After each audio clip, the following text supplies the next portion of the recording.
Assalamualaikum warahmatullahi wabarakatuh.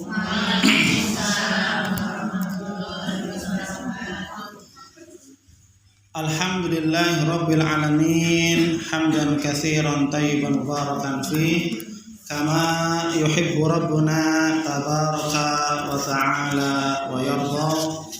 Asyhadu an la ilaha illallah wahdahu la syarika lah wa asyhadu anna Muhammadan abduhu wa rasuluh. Allahumma salli wa sallim wa zid wa barik ala nabiyyina Muhammadin sallallahu alaihi wasallam wa ala alihi wa ashabihi wa man ihtada bihadihi wastanna bi sunnatihi ila yaumiddin, amma ba'd. Alhamdulillah, mari kita awali sama-sama majelis ilmu ini atau kajian ini dengan kita membaca doa thalabul ilmi. Bismillahirrahmanirrahim. Rabbi zidni ilman warzuqni fahma. Rabbi shrah li sadri wa yassir li amri wahlul 'uqdatam min lisani yafqahu qawli. Amin. Alhamdulillah, gimana kabarnya Bu? Sehat Bu? Alhamdulillah, atas izin Allah Subhanahu wa taala kita diperkenankan kembali oleh Allah untuk bisa berjumpa kembali pada hari Ahad 17 November 2024 atau bertepatan dengan 15 Jumadil Awal. Di Jumadil Awal 15, ini sudah 15 Jumadil Awal 1446. Ya, bentar lagi Ramadan Bu. Ya, Jumadil Awal, Jumadil Akhir, Rajab, Sya'ban, Ramadan. Jumadil Awal. Baik, alhamdulillah.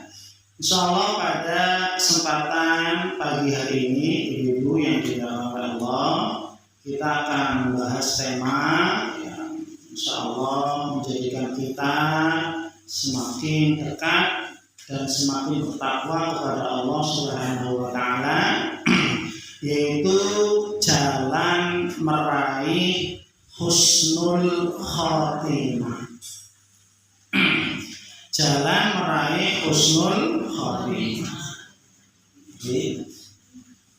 Siapa yang ingin husnul khotimah Bu? Semua. Jadi syaratnya mati. Ya. Itu nggak apa-apa ya. Ya. Jadi husnu itu artinya baik. Ibu, secara bahasa, Ibu, kita bahas dulu nih secara bahasa dulu. Arti husnul khotimah. Husnul khotimah dari kata husnu dan khotimah. Husnu itu artinya baik,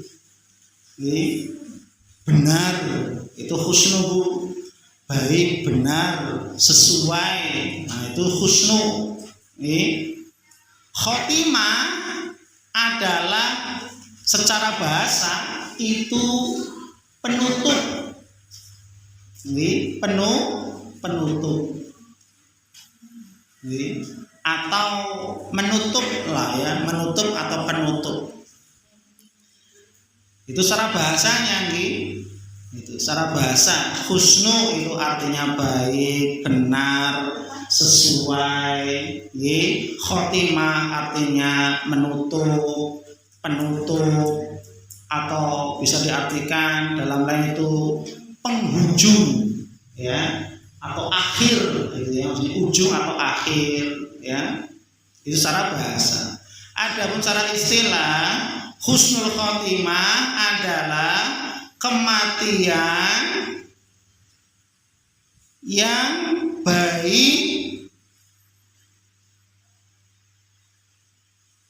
yang sesuai dengan apa yang telah digariskan oleh Allah dan Rasul-Nya.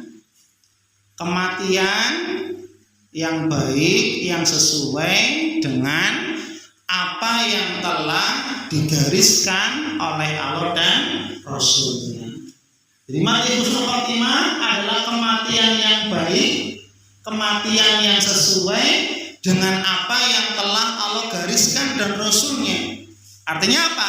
Mati di atas ketaatan, mati di atas keimanan, mati di atas Islam, mati di atas ketakwaan kepada Allah Subhanahu wa ta'ala. Itu mati istiqomah, mati yang husnul khotimah, ya. Mati dalam keadaan iman, mati dalam keadaan Islam, mati dalam keadaan taat kepada Allah, mati dalam keadaan bertakwa kepada Allah Subhanahu wa ta'ala. Ya.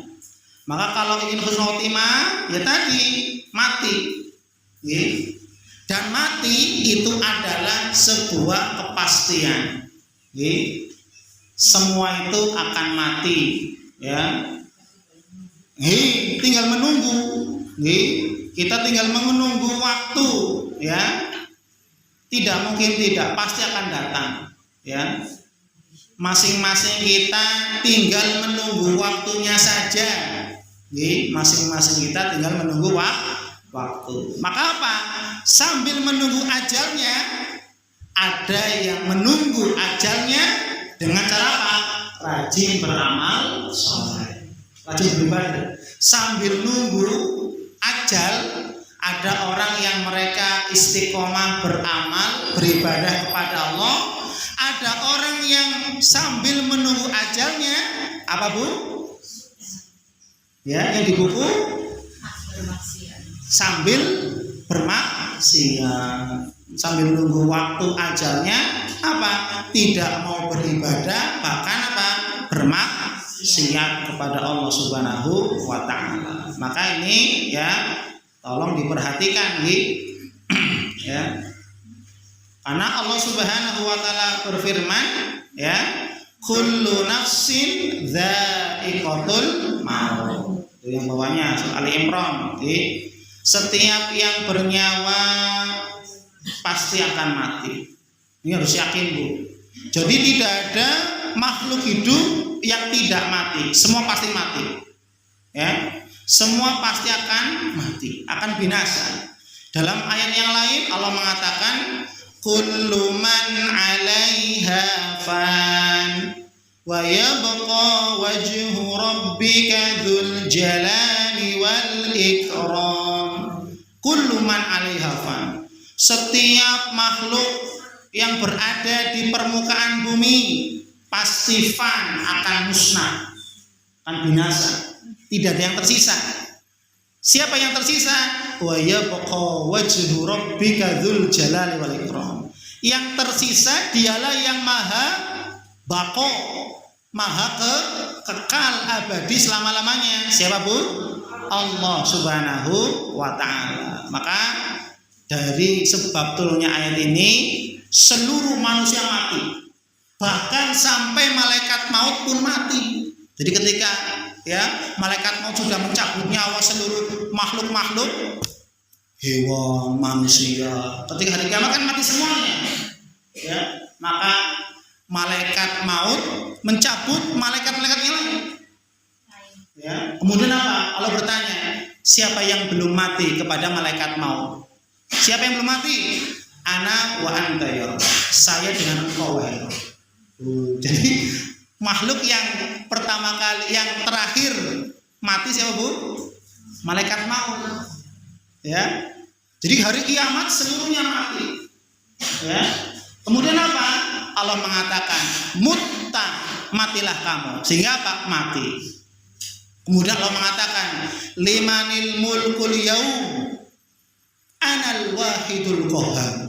Maka ketika semua makhluk mati, Allah bertanya, hari ini milik siapa? Ada yang jawab nggak, Bu, kira-kira? Nggak ada. Semuanya sudah mati. Nggak ada yang menjawab. Ini menunjukkan bahwasanya apa? Anallahul wahidul qahhar. Aku adalah Rabb yang maha perkasa, lagi maha kuat. Dialah Allah Subhanahu wa taala. Makanya di sini ya, setiap yang bernyawa pasti akan mati. Wa innama tuwaffawna ujurakum yaumal qiyamah. Sesungguhnya kalian akan disempurnakan pahalanya oleh Allah Subhanahu wa taala pada hari kiamat. Makanya kita habis sholat, habis ngaji, pahalanya mana Bu? Kelihatan nggak Bu? Enggak. Besok akan diberikan, disempurnakan, artinya diberikan pada hari kiamat. Sekarang orang habis sholat, assalamualaikum, assalamualaikum. Dapat pahala Bu? Dapat. Cuma apa? Masih ghaib, tidak terlihat. Orang baca Quran, alhamdulillah shadaqallahu, terus dapat pahala nggak Bu? Dapat. Cuma nggak terlihat. Maka Allah mengatakan innama tuwaffawna ujurakum yaumal qiyamah. Sesungguhnya pahala-pahala kalian akan diwujudkan oleh Allah kelak pada hari kiamat. Karena kalau seandainya pahala sekarang diwujudkan nyata, habis sholat assalamualaikum, assalamualaikum. Sholat berjamaah pahalanya berapa Bu? 27 derajat. Kalau 1 derajatnya 1 gram emas gimana Bu? Waduh, assalamualaikum, assalamualaikum. Tebluk 27 gram emas. Loh, waduh, kira-kira 1 derajat yang Allah berikan itu setara dengan 1 gram emas atau lebih Bu? Wah, lebih. Ya, itu kalau seandainya pahala yang Allah berikan nyata, pasti dijamin manusia berbondong-bondong. Nggih. Dan ini merusak tatanan. Nggak ada yang mau kerja. Lorong cukup sholat, tebluk. Nggak ada yang mau nyawa, nggak ada yang mau bangun rumah, jadi tukang, nggak ada. Nah orang cuma bluk, assalamualaikum, tebluk. Gini mboten. Lah coba ya. Makanya apa? Allah berikan pahala itu di akhirat. Karena kalau seandainya Allah berikan pahala di dunia, nggak ada orang mau kerja kepada orang lain. Ibu, ini merusak tatanan sosial. Kalau seandainya pahala Allah ditunaikan cash di dunia. Paham itu nggih? Coba bayangkan pahala qobliyah subuh ya lebih baik daripada dunia dan umat kita cilik. Pahalanya lebih baik, lebih besar daripada dunia dan kalau seandainya pahala qobliyah subuh diberikan cash di dunia, muat nggak Bu? Masjidnya penuh. Maksudnya pahalanya muat nggak di dalam rumah kita?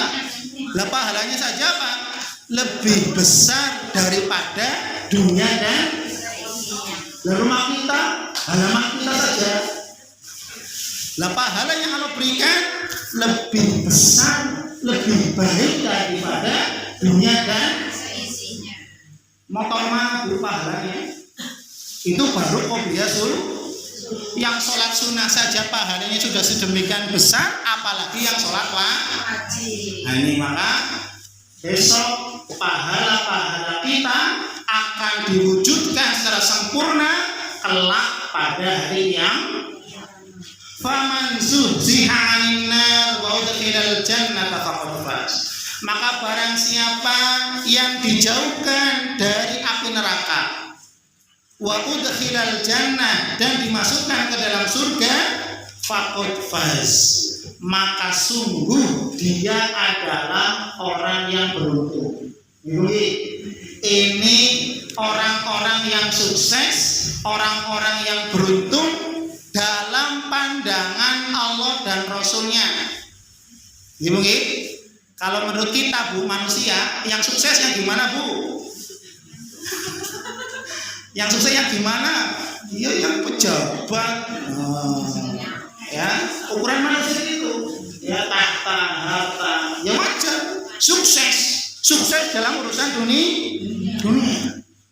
Tapi yang Allah maksud di sini dan Rasulullah, kesuksesan itu bukan hanya sebatas kesuksesan dunia, tapi apa? Sukses masuk ke dalam surga. Ini baru sukses.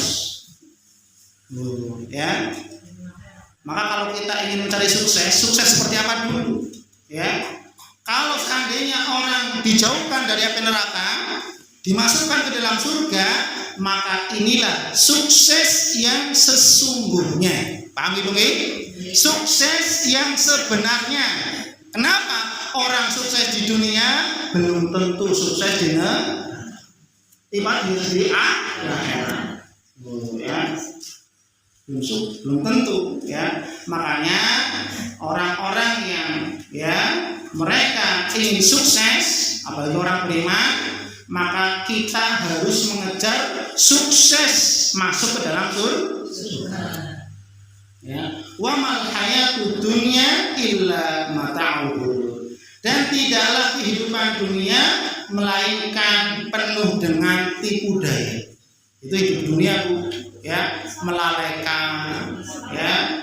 Karena setiap kenikmatan yang kita kerjakan, yang kita rasakan, yang diberikan oleh Allah, sifat nikmat itu melupakan. Jadi, adapun sifat musibah itu mengingatkan kepada Allah. Adapun sifat nikmat melalaikan. Ya, maka orang-orang yang diberikan kenikmatan, jadikan kenikmatan sebagai sarana untuk semakin dekat dengan Allah Subhanahu wa Ta'ala. Maka orang ketika ingin mendapatkan husnul khotimah, maka dia harus mengalami perpisahan antara ruh dengan jasad, yaitu kematian. Ya, dan kematian itu ada 3 misteri kematian. Ibu, yang pertama apa, Bu? Tidak tahu kapan kematiannya. Di antara kita tidak ada yang tahu kapan kita akan mati. Kapan orang tua kita akan mati, kapan suami kita akan mati, kapan anak-anak kita akan mati. Tidak ada yang tahu. Diri kita saja tidak tahu.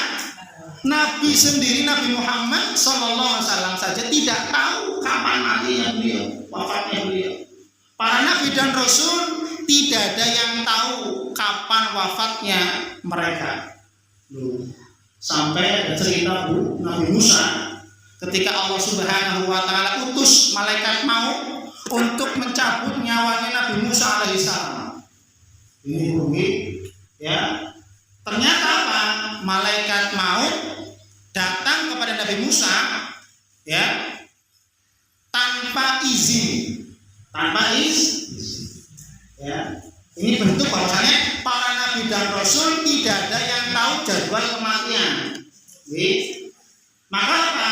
Malaikat maut tiba-tiba datang ke rumah Nabi Musa, masuk ke rumah tanpa izin, ya, masuk rumah tanpa izin. Kemudian apa? Nabi Musa seketika langsung memukul wajah malaikat maut, ya, karena qadarullah atas Allah, Nabi Musa bisa melihat malaikat maut, ya. Karena orang-orang ketika hendak meninggal sakaratul maut, mereka melihat malaikat maut. Yang lain tidak bisa melihat, Nabi Musa melihat. Dan itu atas Allah. Setiap kita besok akan melihat malaikat maut. Ibu, setiap diri kita besok masing-masing kita akan melihat malaikat maut yang akan mencabut nyawa kita. Di mana yang lain tidak akan melihat. Maka Nabi Musa, karena ini orang nggak izin, dikira orang nggak izin, padahal itu malaikat maut, dipukul oleh Nabi Musa sampai matanya keluar. Ini dalam hadis sahih, riwayat Bukhari, dalam kitab Sahih Bukhari, ya. Ini menunjukkan betapa kuatnya Nabi Musa, Bu, ya. Ditonjok wajahnya, matanya sampai keluar, Bu. Kemudian lapor kepada Allah. Nabi Musa nggak tahu kalau ini malaikat. Langsung menghadap Allah Subhanahu wa Ta'ala mengatakan, ya Rabbi arsaltani ila abdin la yuridul maut. Wahai Rabbku, kenapa apa engkau mengutus hamba kepada hambamu yang tidak mau dikira Nabi Musa tidak mau mati. Ini menunjukkan Nabi Musa tidak tahu jadwal kematiannya. Maka apa? Kemudian malaikat maut disuruh balik kepada Nabi Musa, kemudian menyampaikan pesan, ya, kalau masuk rumah salam dulu supaya apa? Tidak dianggap maling dan seterusnya, ya. Coba dulu, malaikat maut ketika menjemput nyawa para nabi dan rasul, mereka sopan, izin, assalamualaikum, gitu ya. Loh, karena ini nggak izin tadi, maka dipukul oleh Nabi Musa sampai matanya keluar, balik, kemudian oleh Allah kembalilah kepada Nabi Musa. Katakan bahwasanya apa? Allah ingin bertemu dengannya. Dalam artian apa? Allah ingin kembali atau Allah ingin bersamanya.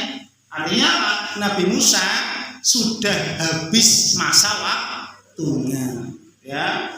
Maka apa? Datanglah malaikat maut kemudian mengatakan, "Al-an ya Nabi Allah." Sekarang waktunya wahai Nabi Allah. Kemudian Nabi Musa pun dicabut nyawanya oleh malaikat maut.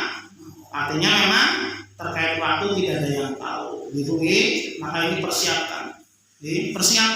Entah ya hari ini, besok, setahun lagi, 2 tahun lagi, ya, maka tidak ada yang tahu, ya. Dan tidak tahu waktu, apakah sedang bahagia, apakah sedang bersedih, ditambah lagi kesedihannya. Ini hak Allah Subhanahu wa Ta'ala, ya. Kemudian yang kedua, di mana tempat kematian? Ini tidak ada yang tahu. Jadi, apakah di rumahnya, apakah mungkin di masjid, ya, sedang sujud, sedang tilawah Quran, ataukah mungkin di jalan, ataukah mungkin di kamar mandi, ya, terpleset, naudzubillah, dan seterusnya, ataukah di rumah sakit. Ini nggak ada yang tahu, ya, tidak ada yang. Kemudian yang ketiga, dengan cara apa kita akan mati? Nggak ada yang tahu, ya. Apakah dengan cara sakit, apakah dengan sehat-sehat aja, ujung-ujung mati. Itu ya. Kemudian ya, mungkin dengan cara apa saja, ya, kebakaran, kebanjiran, musibah, gempa bumi, runtuh, ya, dan seterusnya, kecelakaan. Ini cara-cara bagaimana Allah Subhanahu wa Ta'ala mewafatkan hambanya. Jadi, maka ini yang perlu kita persiapkan. Karena tidak tahu 3 hal ini, maka kita harus mempersiapkannya. Jadi, dengan apa? Kita mempersiapkan bekal sebaik-baiknya. Maka jalan atau cara mendapatkan kematian yang husnul khotimah, Ibu, yang pertama, agar kita mendapatkan kematian yang husnul khotimah, yang pertama adalah husnul aqidah. Husnul aqidah. Apa itu husnul aqidah? Keyakinan yang benar, baik dan lurus. Husnul tadi kan baik, benar. Artinya keyakinan hati yang benar, yang baik dan lurus. Keimanannya harus benar, keimanannya harus baik, keimanannya harus lurus. Ini namanya husnul aqidah, ya, yaitu menyembah hanya kepada Allah semata dan tidak menyekutukan Allah atau berbuat syirik dengan sesuatu apapun. Ini syarat yang pertama. Jadi jalan yang pertama agar kita mendapatkan husnul khotimah. Apa Bu? Husnul aqidah. Keyakinan yang benar, keyakinan yang baik, ya, keyakinan yang lurus, atau iman yang benar, iman yang baik, iman yang lurus. Dalam arti apa? Tidak menyembah kecuali hanya Allah Subhanahu wa Ta'ala, dan menjauhi segala macam bentuk perbuatan syirik. Menjauhi segala macam bentuk perbuatan syirik, ya, percaya kepada dukun, Ya, terkadang banyak di antara masyarakat sebagian itu masih ada yang suka apa? Datang ke dukun, paranormal atau orang pintar, sebutannya orang pintar ya. Kemudian tukang ramal ya. Dan sejenisnya, dan berbagai macam jenis perbuatan syirik ya.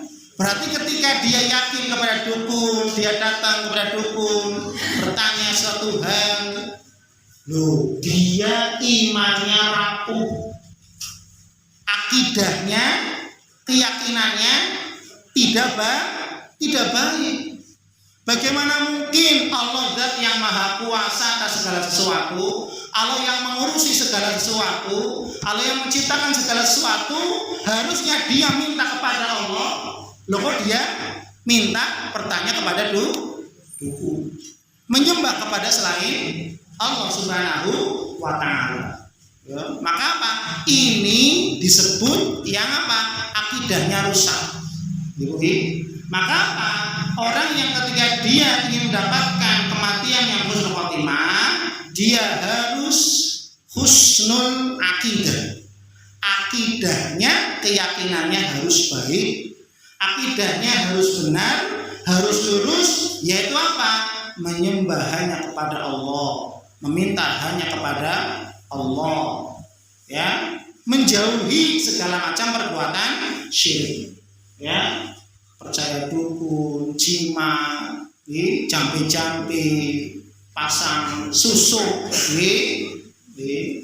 harus kondeng buat itu, ya.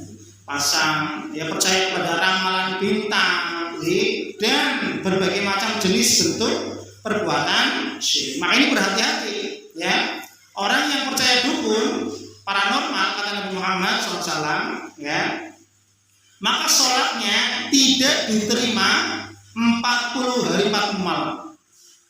Sholat yang lalu yang telah dilewatinya itu, maka tidak diterima oleh Allah 40 hari 40 malam. Padahal cuma datang doang,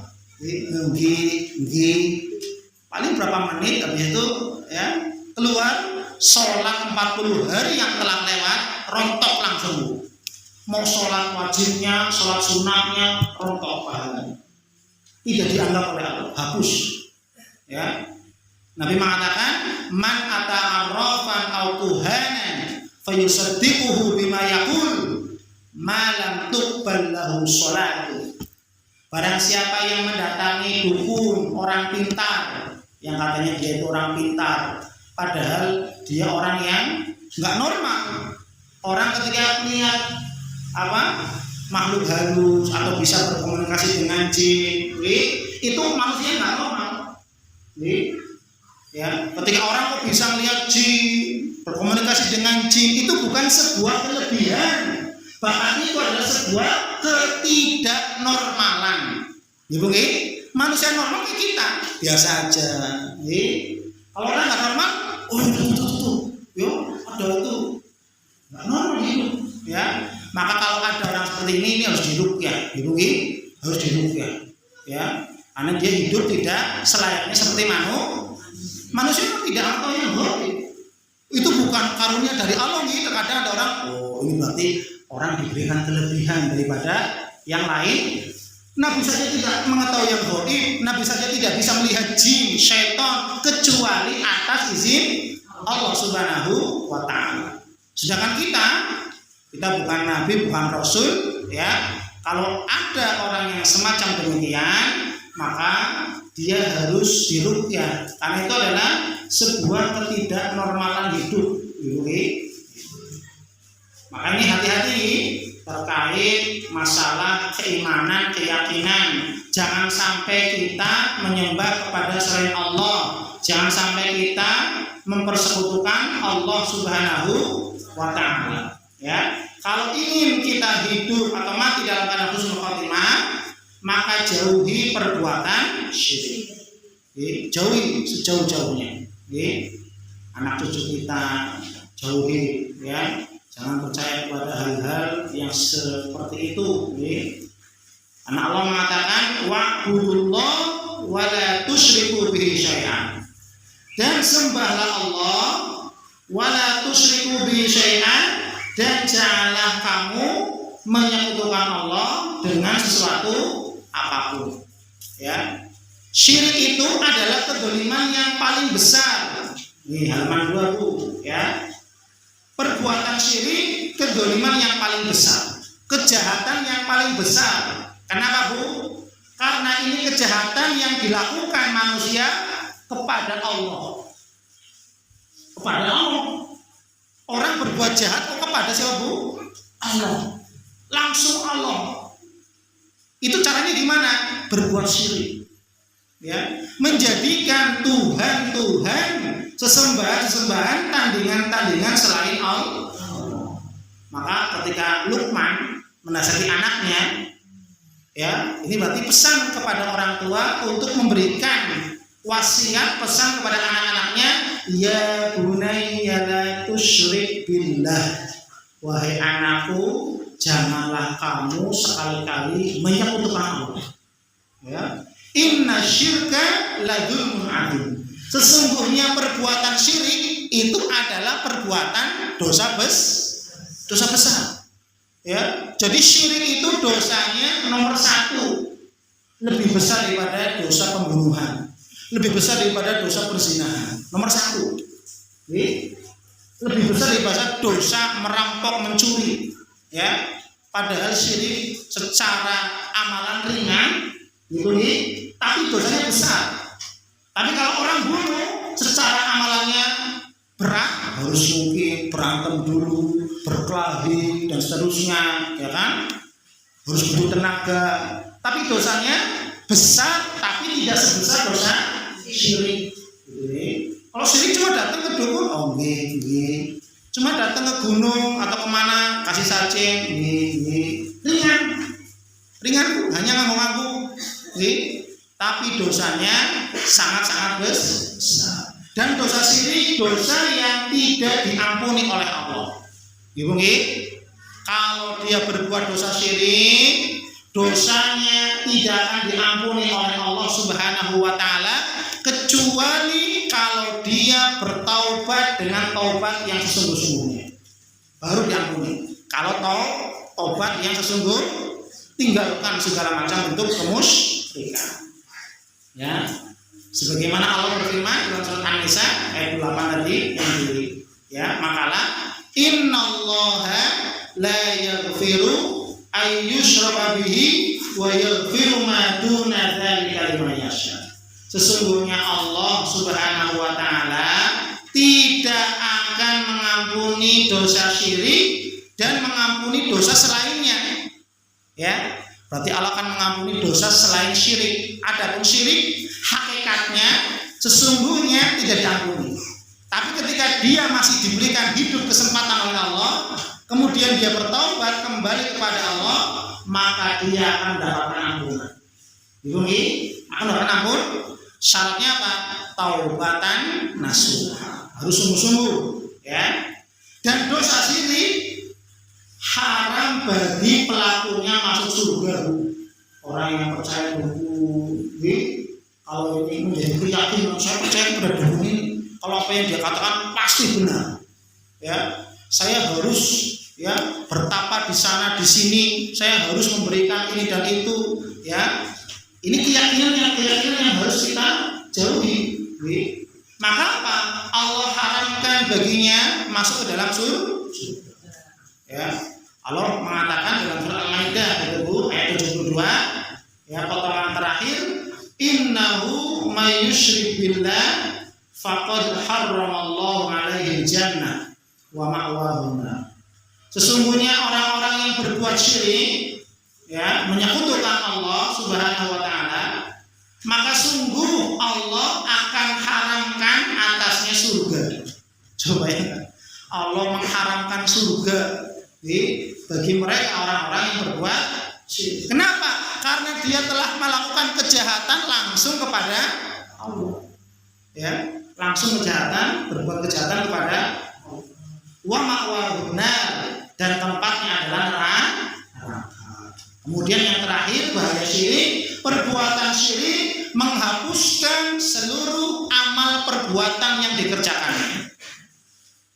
Orang ketika dia menyembah kepada selain Allah, ya, percaya dukun, paranormal, ya, menggunakan jimat dan sejenisnya, maka amal kebaikan, amal sholih, amal ibadahnya akan dihapuskan oleh Allah. Nah, ini kan bahaya, Bu. Rugi. Sudah capek-capek berbuat kebaikan, beribadah, beramal soleh, ternyata apa?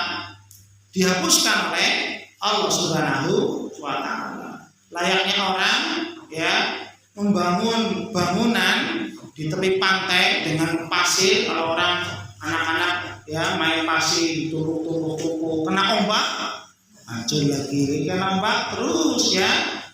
Maka inilah perumpamaan perbuatan syirik, menghapuskan seluruh amal perbuatan.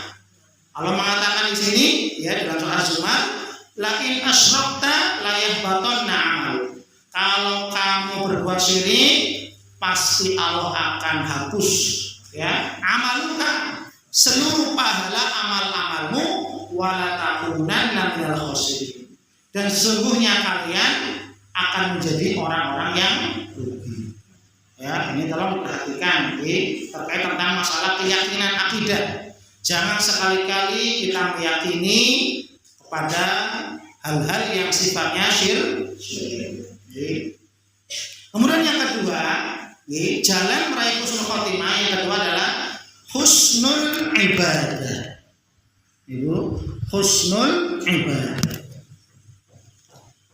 Apa itu husnul ibadah? Beribadah kepada Allah dengan baik dan benar. Nah, ini husnul ibadah. Beribadah kepada Allah dengan baik dan benar. Namanya orang kalau kita ibadah yang kita kerjakan itu harus baik dan benar kepada Allah. Maka di sini berarti ada dua macam ibadah. Ada ibadah yang benar, ada ibadah yang tidak benar. Kan gitu, ya. Ibadah yang benar adalah ibadah yang sesuai dengan petunjuk Allah dan Rasulnya. Ini ibadah yang benar.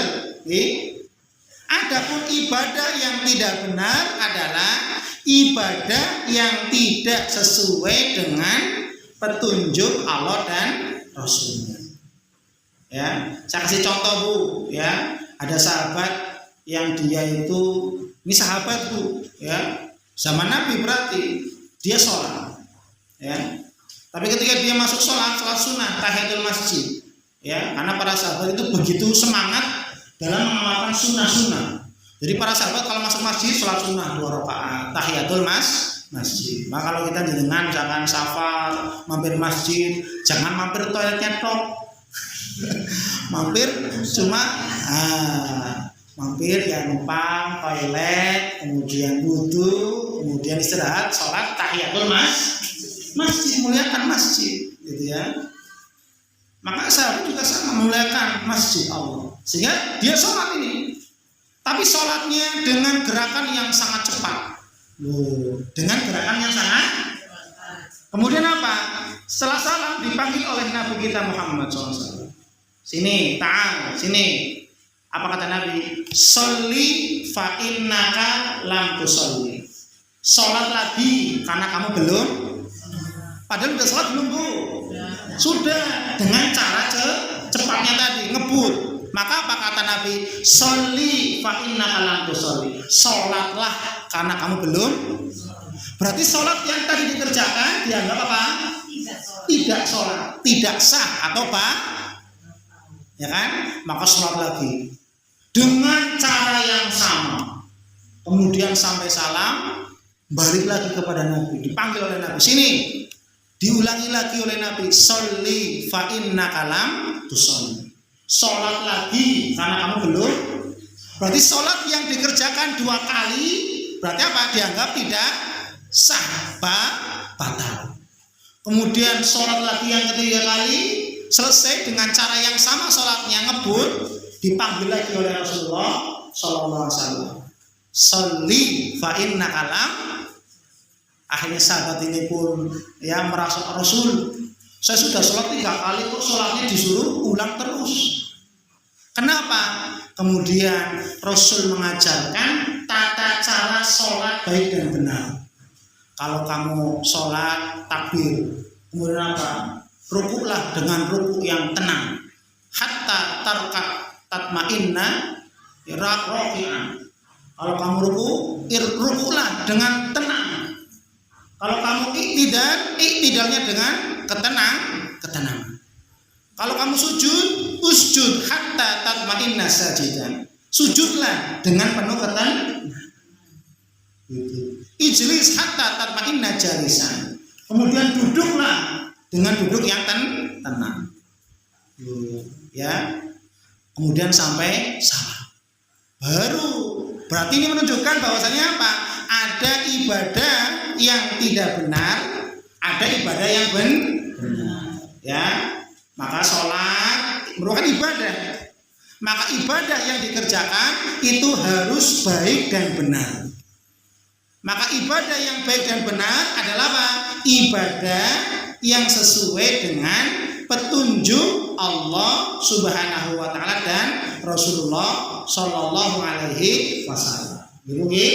Dan ibadah tidak bisa seenaknya sendiri. Saya lagi pengen sholat. Kalau nggak mau sholat ya nggak sholat. Maka ini belum yang namanya husnul ibadah. Belum husnul ibadah, kan syaratnya husnul ibadah. Kalau husnul ibadah berarti apa? Ibadahnya harus terus-terusan, ya.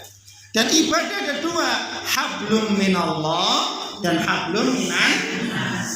Ada yang kaitannya hubungan dengan Allah, yaitu sholat, menuntut ilmu, puasa, perintah-perintah Allah, ya, zakat, haji, umroh, ya, menuntut ilmu, itu hak-hak Allah, ya.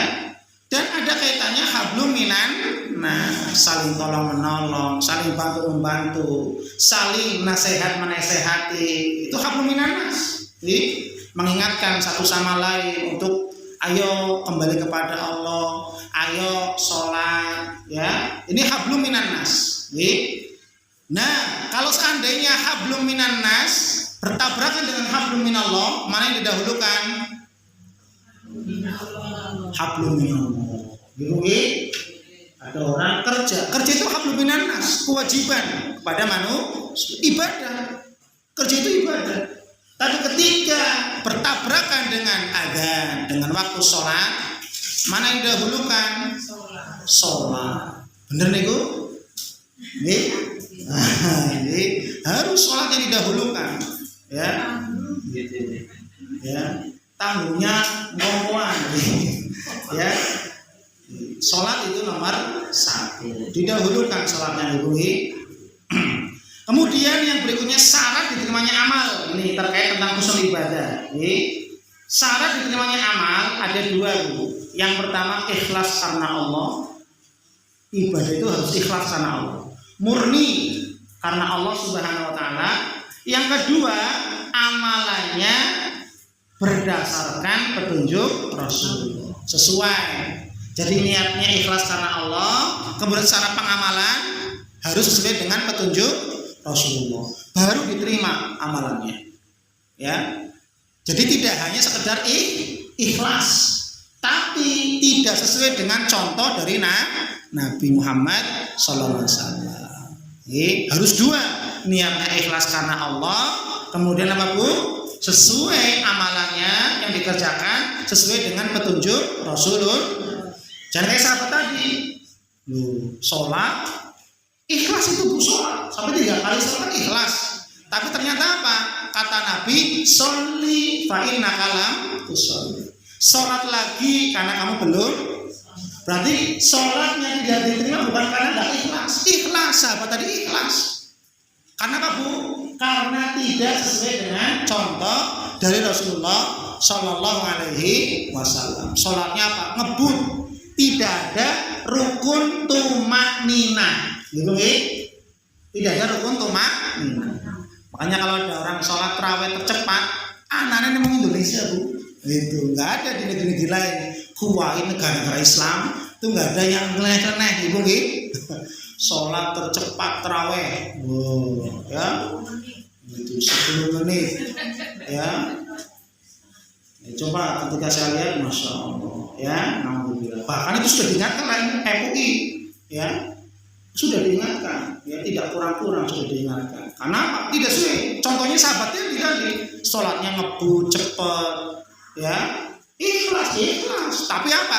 Amalannya tidak sesuai dengan petunjuk Nabi, maka amalannya tidak diterima. Gitu, maka apa yang kita kerjakan harus ikhlas, ini yang pertama. Dan yang kedua, apakah amalan yang kita kerjakan sudah sesuai belum dengan petunjuk Rasulullah Shallallahu Alaihi Wasallam? Maka Muslim yang baik itu ketika beramal dia ikhlas, menata hatinya. Ya Allah, saya beramal karena bukan karena yang lain. Yang kedua, saya beramal amalannya mencontoh Nabi. Ada nggak? Mana? Tata caranya gimana? Ya, dalilnya mana?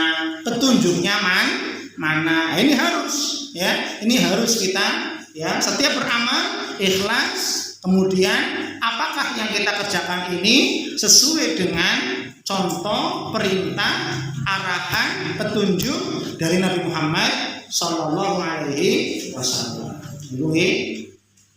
Ini konsekuensi daripada kita mengucapkan 2 kalimat syahadat. Asyhadu an la ilaha illallah, menunjukkan keikhlasan. Ya, asyhadu anna Muhammadar Rasulullah, menunjukkan ketaatan kepada Rasul. Harus mengikuti Rasul. Maka Allah mengatakan ketika ada orang-orang Nasrani, orang-orang Yahudi pada zaman Nabi, wahai Muhammad, Tuhan saya juga Allah. Tapi kan Nabi saya bukan kamu. Nabi saya ya Musa, Nabi saya ya Zulkifli, Sulaiman, Nabi-Nabi Bani Israel. Tapi bukan kamu. Maka turun ayat ini. Katanya dia beriman. Jadi ada orang Yahudi, orang-orang Nasrani mengatakan, wahai Muhammad, saya juga mencintai Allah. Saya juga menyembah Allah. Loh. Tapi apa? Tidak mau mengikuti Nabi Muhammad. Maka apa? Turun surat Ali Imran ayat 31 ini. Qul in kuntum tuhibbunallah. Wahai Muhammad, katakanlah kepada orang-orang Yahudi dan Nasrani, jika kalian mencintai Allah, katanya cinta kepada Allah, menyembah kepada Allah, fattabi'uni, maka ikutilah aku. Maksudnya ikuti Muhammad, Nabi Muhammad sallallahu alaihi wasallam. Yuhibbukumullah wa yaghfir lakum dzunubakum.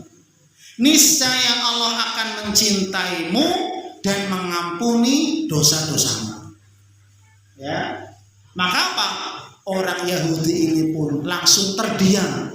Kenapa? Syarat mencintai Allah, syarat beribadah kepada Allah harus apa?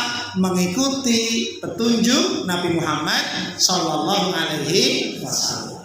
Maka dari sinilah orang-orang Yahudi dan Nasrani menjadi orang-orang kafir. Kenapa? Mereka beriman kepada Allah tapi ingkar kepada Nabi Muhammad Sallallahu Alaihi Wasallam. Ya.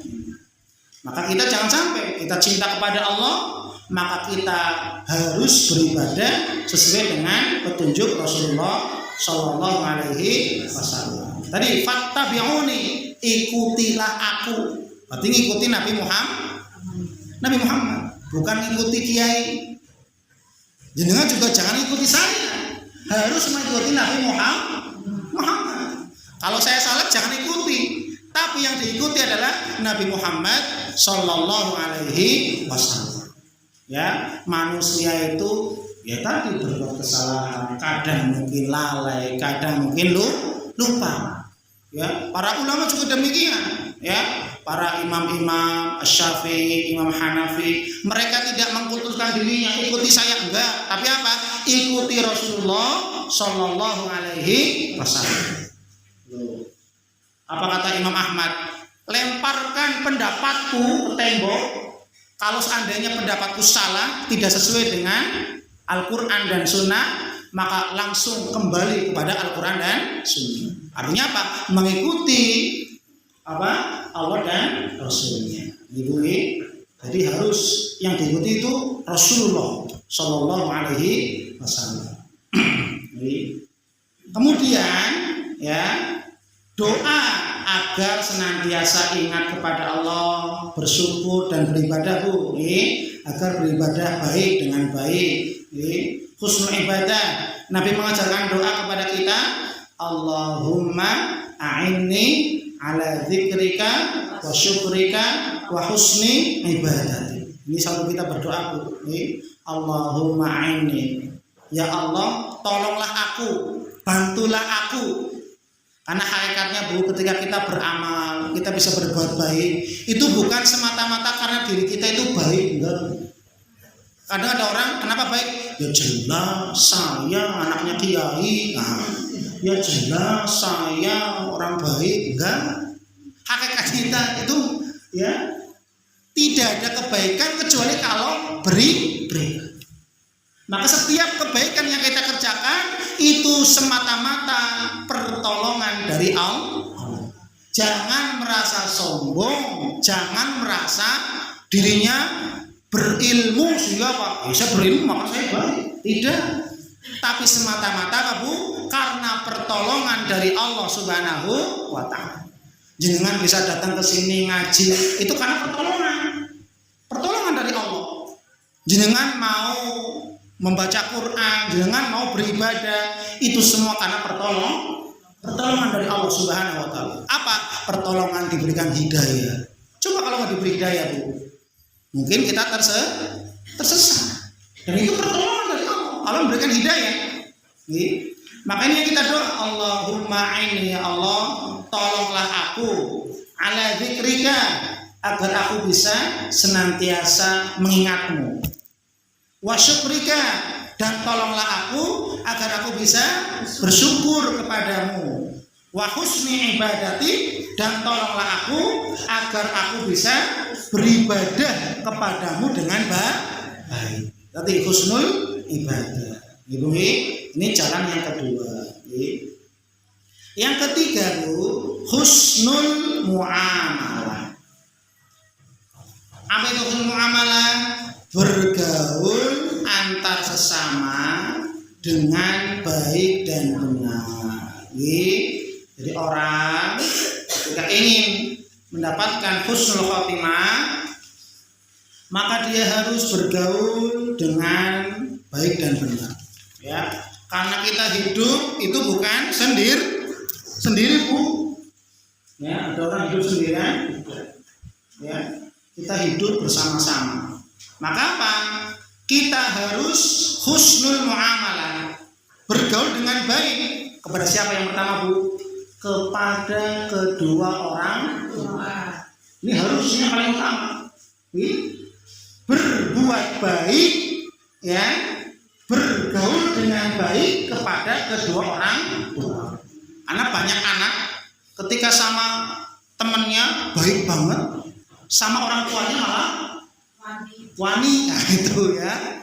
Sama orang lain sopan, sama orang tuanya tidak sopan. Nah itu ya. Ini banyak terjadi ya.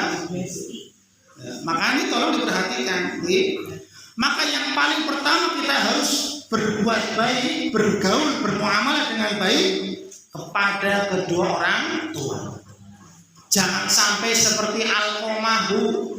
Alqamah sahabat Nabi, kepada orang lain baiknya luar biasa, tapi kepada ibunya suka menyakiti dengan lisannya, dengan perbuatannya. Maka Alqamah matinya tersendat-sendat, susah. Makanya ini duri kepada orang tua ini menjadikan su'ul khotimah, itu pasti ya. Karena para ahli hadis mengatakan, bukan perkataan Nabi, tapi ini kesimpulan ya, al-bar liwalidai la yamutu maitatassu. Orang-orang yang dia berbuat baik kepada kedua orang tuanya, orang-orang yang dia berbakti kepada orang tua, niscaya dia tidak akan mati su'ul khotimah. Ini orang-orang yang berbakti kepada kedua orang tuanya, niscaya tidak akan suul khotimah. Berarti apa Bu? Husnul khotimah. Makanya Alqamah ketika ya semasa hidupnya menyakiti hati ibunya, karena memang tinggal ibunya ketika itu, ya ketika sedang sekarat tersendat-sendat lama sekali, sampai apa? Para sahabat mengadu kepada Rasulullah, wahai Rasul, ini Alqamah kayaknya tak baik pada kita pun ya selama hidup, tapi ternyata apa Bu? Kepada orang tuanya ada akhlak yang buruk, perilaku yang buruk. Maka apa? Nabi langsung mendatangi ya Alqamah ketika sedang sekarat, ya kemudian ditanyakan mana ibunya. Loh, biasanya kan kalau anaknya sedang sekarat kan ibunya kan mendampingi. Loh, kan ini nggak ada ibunya, berarti ada apa Bu? Ada masalah kan gitu. Ada orang tua meninggal anaknya nggak ada, berarti ada misalkan dia kecuali kalau memang sedang merantau atau kemana itu kan beda. Dan ini kan ada ibunya dekat, ibunya nggak ada di sampingnya, maka apa? Nabi langsung mencari ibunya Alqamah, kemudian mengatakan, wahai ya apa? Ya Umma Alqamah, wahai ibunya Alqamah, ya ada apa gerangan kok sampai Alqamah ini sedemikian susahnya untuk sakaratul maut? Ya, maka apa? Ibunya pun langsung curhat. Loh, dia menyakiti hatiku, setiap hari menyakiti. Mungkin dari lisan perkataannya, gitu nih. Mungkin dari perbuatannya. Jadi, maka apa? Kemudian Rasul mengatakan, apakah kamu tidak ingin menghalalkan atau memaafkan kesalahan anakmu? Maka ibunya belum itu. Ibunya belum itu. Kalau ibunya belum itu, terus tersendat-sendat. Ya, maka kalau gitu, saya kasihan melihat Alqamah tersendat-sendat kata Nabi. Saya akan bakar Alqamah. Alqamah supaya apa? Ya cepat mati, selesai kan gitu. Maka apa? Hati ibu yang ya tadi kesalahan anak sebesar apapun luluh, maka apa? Luluhlah hati ibunya. Kenapa? Karena Rasul ingin membakar padahal itu cuma hanya gertakan, gitu nih. Tidak mau Nabi membakar, nggak mungkin. Itu hanya cara bagaimana meluluhkan hati ibunya Alqamah. Maka seketika ibunya Alqamah mengatakan, saya ridho kepada anakku, les, nah itu ya, les langsung ya. Maka bermuamalah dengan baik dan benar, terutama kepada kedua orang tua. Ini harus orang tua kepada anaknya, anak kepada orang tua. Ini sistem rumah ini. Kemudian apa? Bermuamalah, bergaul dengan baik dengan tetangga. Dekat, samping kanan, di depan rumah, belakang, harus baik. Ya. Jangan sampai ya. Kemudian apa? Dengan teman-temannya bergaul dengan baik, dengan teman kerjanya. Habis itu baru semakin meluas, ya. Menjaga hak-hak muslim, ya. Senantiasa berkata yang baik, tidak berperilaku dolim, ya. Karena orang berbuat dolim, ya, maka kedoliman tersebut ini akan mengakibatkan ya kematian yang suul khotimah, ya. Apalagi dia berbuat dolim kepada sesama, ya, dengan temannya, dengan tetangganya, maka apa? Ini menyebabkan kematian suul khotimah, ya. Sebagaimana sabda Nabi SAW di sini, ya, bahwasanya Nabi bertanya, atadruna mal muflis? Apakah kamu tahu siapa orang yang bangkrut? Siapa orang bangkrut? Maka para sahabat menjawab, ya Rasul, al-muflis man la dinar wa la dirham lahu. Orang yang bangkrut ini orang nggak punya duit. Itu kata sahabat. Sahabat kan yang dijawab kan disebut dengan ya senangkapnya orang bangkrut dalam pandangan saya manusia biasa ya yang nggak punya harta, nggak punya dinar dirham. Tapi kata Nabi Muhammad, al-muflis, orang yang bangkrut itu adalah orang yang man ata bithawadis sholat, orang yang datang dengan membawa pahala sholat, orang yang datang dengan membawa pahala zakat, membawa pahala menuntut ilmu, membawa pahala haji umroh, membawa pahala apapun kebaikannya seluruh hidup, datang membawa pahala, banyak pahala. Kemudian apa? Summa ata rajulun ya Rabb, ya, kemudian datang orang meminta, menuntut kepadanya, ya, orang yang dulu dicaci maki, ya, syatama hada, wahai Allah, dia dulu pernah mencaci maki saya. Wa darabaha wa darabani, dan dia dulu pernah mukul saya. Dan dia dulu pernah mengambil uang saya, hak saya, dan seterusnya. Dan dia orang yang dibunuh akan datang, ya Allah, dia telah membunuh saya, dan seterusnya. Maka apa? Kebaikan pahala yang tadi dibawa dengan banyaknya dibagikan oleh Allah Subhanahu wa taala, diambil, diberikan kepada orang-orang yang dizalimi selama hidup. Ya. Ketika orang yang datangnya semakin banyak, sedangkan pahala kebaikannya sudah habis, maka apa? Maka dosa orang-orang yang dizaliminya sewaktu di dunia, maka dosanya diambil, ditimpakan kepada, diberikan kepada orang yang menzalim, sehingga pahalanya sudah habis, ditambah lagi dengan dosa. Kira-kira gimana ini? Ini orang yang rugi, pangkat. Kenapa? Karena menzalimi. Rugi. Berarti apa? Orang berbuat zalim itu rugi. Rugi di dunia, apalagi di akhirat. Maka orang berbuat zalim ini termasuk ciri atau jalan menuju kepada suul khotimah. Berbuat zalim maka ketika kita bergaul dengan baik, dengan sopan, menjaga hak-hak, sopan santun, lemah lembut, maka ini jalan menuju kepada husnul khotimah. Kenapa? Karena bermuamalah, bergaul dengan baik dan benar. Kemudian yang keempat adalah husnul khuluq. Husnul khuluq. Yang keempat itu yaitu berakhlak yang baik dan benar. Nah, ini akhlak. Mirip dengan muamalah. Dengan akhlak yang mulia, dengan baik dan benar, maka akan mengantarkan kepada husnul khotimah. Maka kita hidup harus betul-betul memperhatikan perilaku kita, ya, perilaku kita kepada orang, akhlak kita kepada orang lain, ya.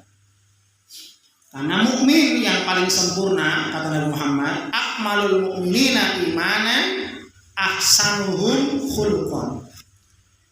Orang mukmin yang paling sempurna imannya adalah orang yang paling baik akhlaknya, Bu. Orang yang paling baik akhlaknya. Itu paling sempurna imannya, Bu. Ya. Dan ini harus berproses latihan, ya. Nabi mengatakan dalam hadis yang lain, ittaqillah haitsu ma kunta. Bertakwalah kalian kepada Allah, ya, dimanapun kamu berada. Ya, kita harus takut kepada Allah dimanapun kita berada, Bu. Di rumah ya takut, ketika sendirian takut kepada Allah, ketika beramai-ramai takut, ya. Di rumah takut, di luar kita juga harus takut kepada Allah.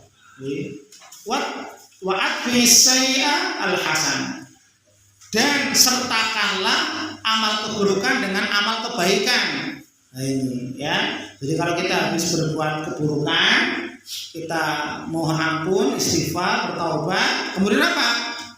Ditutupi dengan amal kebaikan. Langsung beramal kebaikan. Kenapa? Innal hasanat yudhibnas sayyi'at. Karena sesungguhnya amal kebaikan itu, Bu, akan menghapus amal keburukan.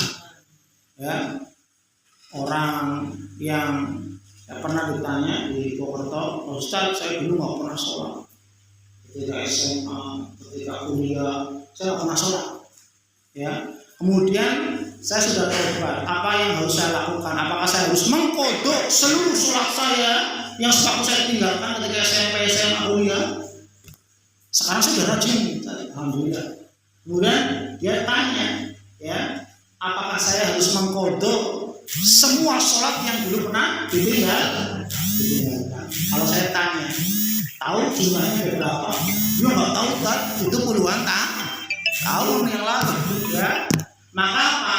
Sekarang kata Allah, innal hasanat yudhibnas sayyi'at. Ya, sekarang tunaikan sholatmu, rajin sholat waktu, ditambah dengan sholat sunnah, ditambah dengan sholat sunnah duhanya, rawatibnya, qobliyah dia, syukur-syukur sholat witir, sholat malam, ditambah dengan tilawah Al-Quran. Maka seluruh amal kebaikannya ini akan menutup, menghapuskan dosa-dosa masalah. Jadi tidak perlu dikodok. Ya, maka tidak ada mengkodok sholat orang yang meninggalkan sholat secara sengaja. Ya, kecuali kalau dia lupa. Memang boleh mengkodok sholat. Dalam hadis mengatakan Nabi, man nasiya aw nama anis sholat, ya, fal yusalli idza dzakara. Ya, kalau dia tertidur atau lupa belum sholat, maka sholatlah ketika dia ingat. Ketika dia ingat. Ya, misalkan orang karena saking sibuknya kerja, dia lupa belum sholat asar. Sampai sudah masuk waktu isya jam 9 malam. Berarti kan saking sibuknya sampai enggak ini mungkin enggak ada yang mengingatkan dan seterusnya. Maka ketika dia ingat mau tidur, astagfirullah, saya belum sholat isya atau belum sholat maghrib dan isya. Maka apa? Dia segera sholat maghrib dan isya. Itu namanya mengkodok sholat. Maka akhlak yang baik dan benar, ya, wa khaliqin nas bi khuluqin hasan. Ini kata Nabi Muhammad. Lanjutannya hadis tadi, wa khaliqin nas bi khuluqin hasan. Dan berakhlaklah kepada manusia bi khuluqin hasan, dengan akhlak yang baik. Ya, jujur, ya, harus menepati janji. Ini akhlak yang baik. Sabar, ikhlas, ridho, lemah lembut, sopan santun, ya, segala kebaikan, ya, maka dikatakan husnul khuluq, ya, albirru husnul khuluq, ya, segala kebaikan itu adalah akhlak yang baik, ya, jujur, ya, maka kita harus berlaku jujur pada semua orang, sopan santun, lemah lembut, ya, dan seterusnya. Berakhlak yang baik kepada sesama manusia, pertama kepada kedua orang tua, berakhlak yang baik. Ini yang keempat dihuri husnul khuluq, berakhlak yang baik. Ini sama saja dengan husnul muamalah nih. Ini lebih ini khusus lagi dengan akhlak. Yang kelima terakhir, husnul dzan billah, senantiasa berprasangka baik kepada Allah. Nah, ini harus kita latih, harus berprasangka baik kepada Allah. Ya. Karena Nabi mengatakan, ya, la yamutanna ahadukum illa wa huwa yuhsinu dzannahu billah. Janganlah kamu sekali-kali mati. Ini Nabi berpesan. Janganlah kamu sekali-kali mati kecuali kamu dalam keadaan berprasangka baik kepada Allah. Berarti apa? Jangan sampai kita mati tapi hati kita berprasangka buruk. Nggak boleh tadi. Ini larangan, wanti-wanti dari Nabi. Supaya apa? Supaya matinya husnul khotimah. Ya.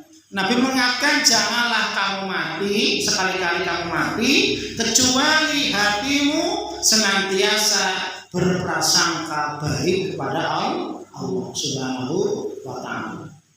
Ya, Allah harus berprasangka baik. Terkadang ada orang ketika diberikan apa saja kesempitan rezeki, ya, dia mengatakan, Allah gak sayang apa sama saya. Ya, ini kira-kira prasangka baik atau buruk? Ya, buruk. Ya, jangan sampai mengatakan ketika ditimpa musibah, Allah lagi nggak sayang sama saya. Tapi ketika dapat rezeki, oh ini Allah sayang nih. Loh, apakah bentuk kasih sayangnya Allah dengan diberikan nikmat baru tanda sayang, diberikan musibah baru tanda Allah benci? Tidak. Ya, bisa jadi Allah berikan kenikmatan, tapi dia menjadi orang yang paling dibenci oleh Allah. Seperti siapa? Fir'aun, Qarun, Haman. Betapa banyak Allah berikan kenikmatan, kekayaan kepada Qarun. Tapi apa? Dia menjadi orang yang paling dibenci oleh Allah Subhanahu wa Ta'ala. Ya kan? Bilal bin Rabah, budak, ya kan? Betapa miskinnya budak, ya, diremehkan dan seterusnya oleh tuannya. Tapi ketika dia beriman kepada Allah Subhanahu wa Ta'ala, Allah muliakan. Jadi tanda cinta dari Allah itu bukan dengan diberikan kekayaan, disempitkan rezeki, tapi tanda cinta dari Allah adalah bagaimana dia beriman dan bertakwa kepada Allah, diberikannya hidayah. Berarti Allah cinta. Orang ketika dia sholat di sholat karena apa, Bu? Diberikan hidayah. Berarti apa? Ketika dia diberikan hidayah oleh Allah, dia dicintai oleh Allah. Ini ingat, maka alhamdulillah ketika orang dia istiqomah dalam beribadah kepada Allah, berarti dia terus-menerus diberikan hidayah oleh Allah. Berarti apa? Dia orang yang terpilih. Dia orang yang dicintai oleh Allah Subhanahu wa Ta'ala. Buktinya Abu Thalib, pamannya Nabi, tidak dapat hidayah. Padahal Abu Thalib berjuang bersama Nabi, membela Nabi kita Muhammad SAW. Abu Thalib bukan hanya membela, ya, sekedarnya, tapi dengan penuh kekuatan. Abu Thalib mengorbankan hartanya, dipertaruhkan nyawa darahnya untuk membela Nabi Muhammad SAW. Tapi Allah tidak memberikan jatah hidayah. Sedangkan kita yang bukan siapa-siapanya Nabi, yang bukan garis keturunannya Nabi, lalu kita malah diberikan hidayah untuk beriman kepada. Maka inilah tanda cinta. Ibu-ibu, ya. Maka hakikatnya ketika Allah mencintai seseorang, Allah memberikan hidayah kepadanya untuk sadar dan mau tunduk patuh kepada Allah Subhanahu wa Ta'ala. Jadi suudzon kepada Allah. Ibu, jangan sampai ada suudzon, ya, ketika ditimpa musibah, kok kayak cuma saya saja yang diuji. Padahal yang lain juga diberikan ujian oleh Allah. Ya, cuma mungkin kadarnya saja yang berbeda. Tapi yakin pasti Allah akan memberikan solusi yang terbaik. Harus yakin, Bu. Sampai pun para imam, para ulama mengatakan kalau seandainya kamu sakit yang tidak ada obatnya sekalipun, kamu harus yakin Allah pasti berikan kesembuhan. Berarti ini apa? Supaya harus betul-betul yakin, husnudzon kepada wah ini nggak ada obatnya, tapi ini yakin. Coba bayangkan, ya, yakin, ya. Kenapa? Ya tadi orang beriman itu harus husnudzon kepada Allah, berbaik sangka, jangan sampai apa berburuk sangka kepada Allah Subhanahu wa Ta'ala. Maka inilah 5 jalan agar kita mendapatkan husnul khotimah. Adapun yang terakhir dengan doa, doa mohon husnul khotimah yang sebagaimana Nabi ajarkan kepada kita, Allahumma saya kurang di sini Bu ya. Allahumma inni as'aluka husnal khotimah wa a'udzubika min su'il khotimah. Ini kita doa Bu. Allahumma inni as'aluka husnal khotimah wa a'udzubika min su'il khotimah. Yang sama Allahumma inni as'aluka husnal khotimah wa a'udzubika min su'il khotimah. Allahumma inni as'aluka husnal khotimah wa a'udzubika min su'il khotimah. Coba bersama Bu.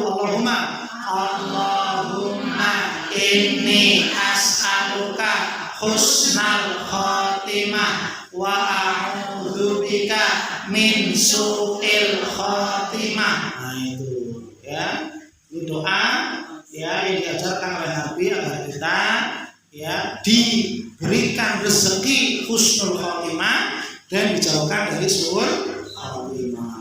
Jadi makanya kita harus setelah kita berarti 5 tadi itu ikhtiar ya, harus husnul akidah ikhtiar, husnul ibadah, husnul muamalah, husnul khuluq, husnul dzon, ini semua ikhtiar. Ibu, ikhtiar percuma kalau tidak dibarengi dengan doa. Maka kita juga ikhtiar jalan juga sambil kita memanjatkan doa dengan kita mohon Allahumma inni as'aluka husnal khotimah wa a'udzubika min su'il khotimah. Itu kalau untuk sendiri pakai a ya, Allahumma inni as'aluka a. Tapi kalau untuk banyak orang Allahumma inna nas'aluka pakai na diubah. Allahumma inna nas'aluka husnal khotimah wa na'udzubika min su'il khotimah. Itu kalau untuk banyak mimpin Allahumma inna nas'aluka husnal khotimah wa na'udzubika min su'il khotimah. Kalau untuk masing-masing kayak tadi Allahumma inni as'aluka husnal khotimah wa na'udzubika min su'il khotimah. Di sampai sini ada pertanyaan Bu terkait materi ini. Cukup Bu? Oke. Oh iya. Batas waktu sholat isya sebagaimana dalam hadis Nabi itu sampai pertengahan malam, ila nisfil lail. Jadi batasan sholat isya itu dari ba'diyah isya sampai pertengahan malam, sekitar jam 12 jam 1 ya. Tapi kalau waktu sholat malam beda waktu sholat malam dari ba'diyah isya sampai sebelum subuh. Itu waktu sholat malam Tapi kalau waktu isya, waktu sholat wajib yang isya dari ba'diyah isya sampai pertengahan ila nisfil lail.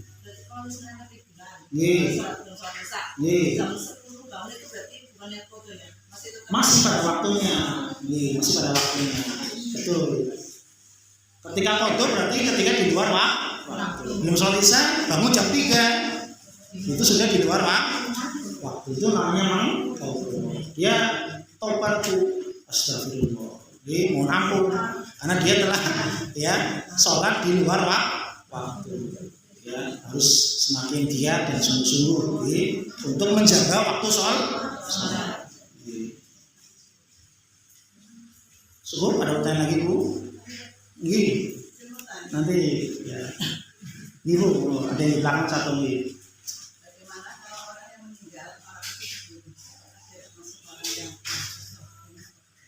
Oh, ya. Bagaimana ketika orang yang dibunuh, apakah dia termasuk husnul khotimah atau tidak? Kita lihat dengan ini, Bu. Apakah dia akidahnya, keyakinannya benar enggak? Gitu. Kemudian ibadahnya, sholatnya dilihat. Ketika dia rajin sholat, ya, ketika dengan tetangga, orang tuanya berbuat baik dan seterusnya.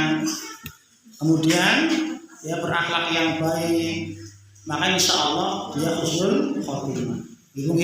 Dia husnul khotimah. Jadi yang dilihat itu amalnya, bukan dengan cara apa. Memang ada dalil ketika orang terkena reruntuhan, terkena ya bayi apa ibu yang melahirkan meninggal itu husnul khotimah. Tapi juga dilihat amalannya, Bu.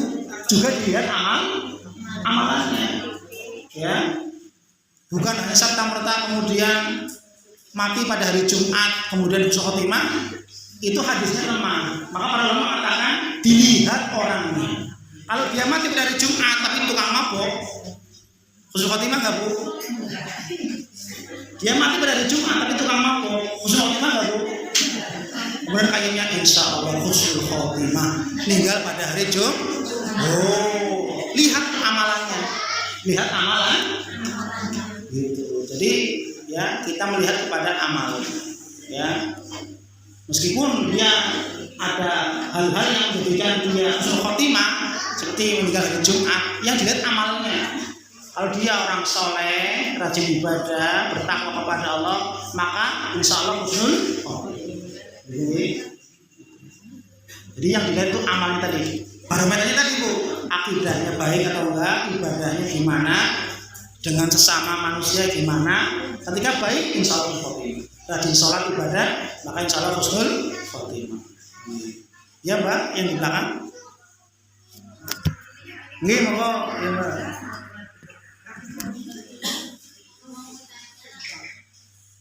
Gimana caranya ngingetin orang yang bagi orang tua ya? Nggih. Nah itu cara mengingatkan gimana? Soalnya kan kalau dibilang katanya kalau berbeda juga doanya tetap sama Allah gitu. Oh gitu. Ya, baik. Ya, ini seperti kesyirikan yang dilakukan oleh orang-orang jahiliyah pada zaman Nabi. Ketika Nabi mengatakan, kenapa kamu tidak menyembah kepada Allah langsung? Saya menjadikan kuburan ini, saya menjadikan sembahan ini sebagai perantara untuk mengantarkan doa saya kepada Allah. Padahal Allah sendiri mengatakan, wa qala rabbukum ud'uni astajib lakum. Kalau kamu ingin meminta berdoa, langsung minta kepada Allah. Jangan meminta kepada selain Allah. Dan dalam ayat ini mengatakan illa liqarribuna ila Allahi zulfa.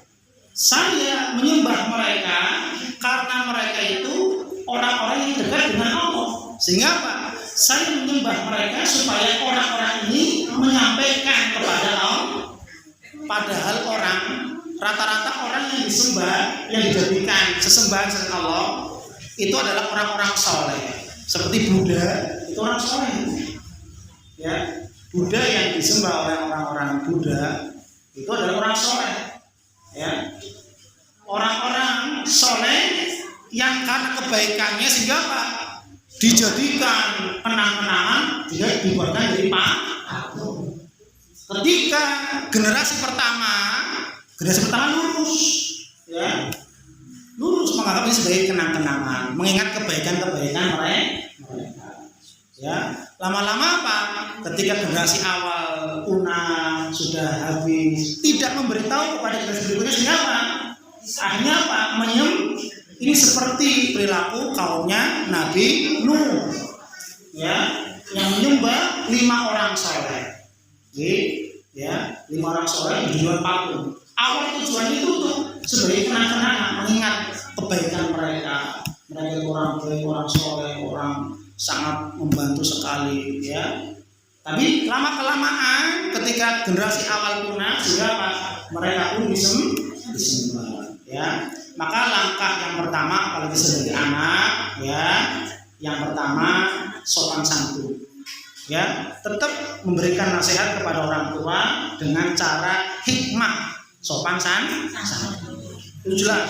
Jangan sampai menyakiti ya orang tua. Ya, pokoknya lemah lembut aja. Ya, katakan yang sebenarnya. Ya, bahwasanya ini adalah perbuatan yang dibenci oleh Allah. Ataupun saya sama aja kok berdoa kepada Allah. Ya sama saja. Orang-orang pada zaman Nabi, zaman jahiliyah juga sama mengatakan demikian. Bahwasanya apa? Saya berdoa kepada Allah. Ya, saya berdoa kepada perantara-perantara ini agar mereka menyampaikan kepada Allah. Ya. Ya. Jadi yang pertama tetap istiqomah, terus memberikan nasihat kepada orang tuanya dengan lemah lembut, sopan santun. Yang kedua, Mbak, terus doakan, jangan pernah putus. Ini senjata yang paling ampuh, gitu, ya Mbak. Senjata yang paling ampuh. Ya. Jadi yang kita langsung Allah. Sambil kita usaha terus, nasihati dengan baik, sopan santun. Kemudian apa?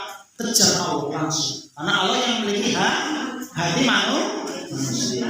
Dan Allah yang memberikan hidayah, Allah yang menyesat.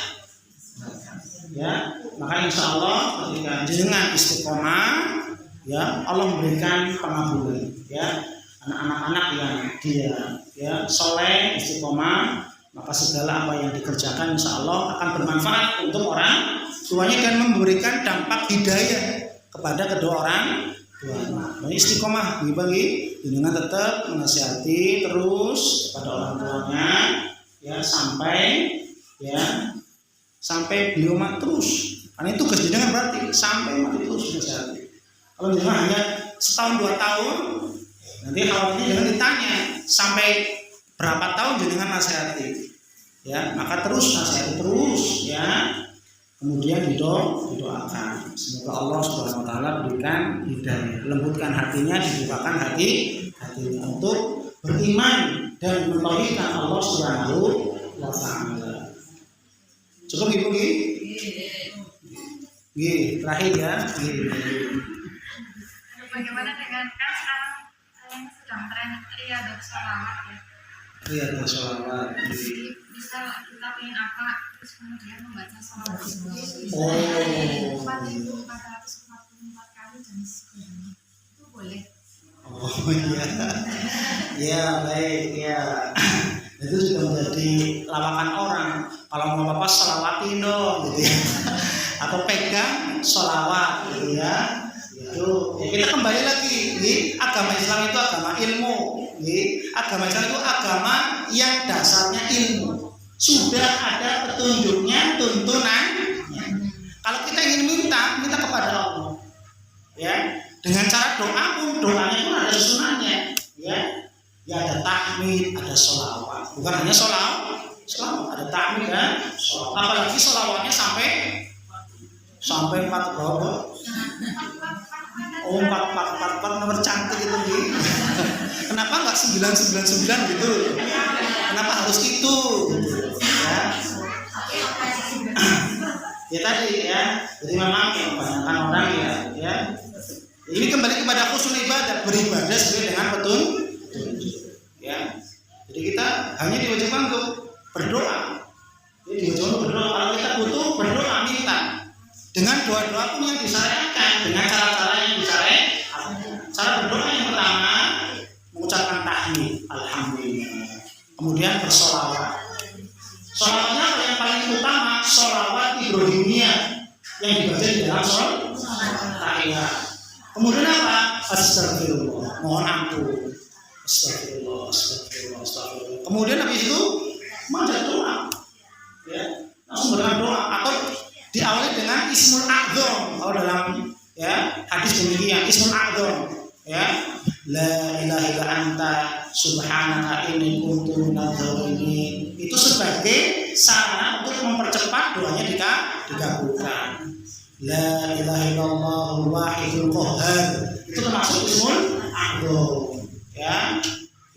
Ya Hayyu ya Qayyum itu juga sama ya. Diawali dengan Asmaul Husna ya. Kemudian baru meminta kepada Allah Subhanahu wa ta'ala. Ditutup pun dengan sholawat, ya. Jadi memang kita kalau ada permasalahan kita kembalikan ini ada petunjuknya atau tidak dari Allah dan Rasulnya. Kalau ada, amalkan. Kalau tidak, tinggalkan. Ibu, wallahu a'lam bishawab. Cukup Ibu, semoga bermanfaat ya dan dapat diamalkan. Subhanallahumma wa bihamdik, asyhadu an la ilaha illa anta, astaghfiruka wa atubu ilaik. Wassalamualaikum warahmatullahi wabarakatuh.